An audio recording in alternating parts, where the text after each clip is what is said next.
বেশ অনেকদিন ধরে ভাবতেছিলাম যে সকালের নাস্তা তিনজনে মিলে বাইরে গিয়ে করব। তো আজকে বেরিয়ে পড়লাম সকালবেলা 8টার দিকে। এখন যেহেতু স্কুল কোচিং কিছুই নেই সকালবেলা, তো সকালবেলা বেরিয়ে পড়লাম। আর আমরা আজকে ভেবেছিলাম যে নবাবী ভোজে খাবো, কিন্তু এসে দেখি নবাবী ভোজ বন্ধ। ঈদের আর মাত্র 2 দিন বাকি আছে, তার জন্য মনে হয় বন্ধ করে দিয়েছে নবাবী ভোজ। তো তারপরে ভেবেছিলাম যে আমাদের আর বাইরে খাওয়া হবে না, বাসায় ফিরে যেতে হবে। তো তারপরে অন ফায়ারে আসলাম, দেখলাম এটা খোলা আছে, কিন্তু এখানে এসে নিজেদের পছন্দ মতো কোনো খাবারই পেলাম না। খাসির পায়াও ছিল না, চিকেন স্যুপও ছিল না। তো পরোটা নিয়েছি, তারপরে রুমালি রুটি, 1 কাপ চা নিয়েছিলাম লাস্টে, আর ডাল আর ভাজি ছিল। এই দিয়ে আমাদের সকালের নাস্তাটা বাইরে সেরে তারপরে আমাদের মোহাম্মদপুরে যে একটা ফুটওভার ব্রিজ হয়েছে, তো সেটার উপরে দাঁড়িয়ে একটু ভিডিও করলাম। এই প্রথমবার উপর দিয়ে হাঁটতে চেয়েছিলাম, কিন্তু দেখলাম যে 2জন লোক শুয়ে আছে, তারপর আর উপরে গেলাম না। তারপরে কিছুটা সময়ের জন্য এখন চলে আসলাম হলো জিয়া উদ্যানে। জিয়া উদ্যানে এসে নামি নাই, দেখি লেকের পারে মানুষ স্নান করছে, তো নামা হয় নাই। এখন চলে যাচ্ছি হলো একটু বাজারে।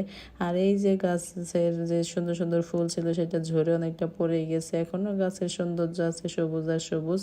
তো তারপরে এখানে দাঁড়ানো হয় নাই, চলে যাচ্ছি। আর এখন যাব হলো বাজারে, মাছের বাজারে। কিছুটা মাছ কিনবো, ফ্রিজে বড় মাছ কোনো কিছুই নাই, শুধু একটু ট্যাংরা মাছ আছে। এখান থেকে শুধু একটা রুই মাছ নিয়েছি আর একটা বড় লেয়ার মুরগি নিয়েছি, এটা নিয়েই বাসায় ফিরলাম, আর কোনো মাছ কেনা হয় নাই।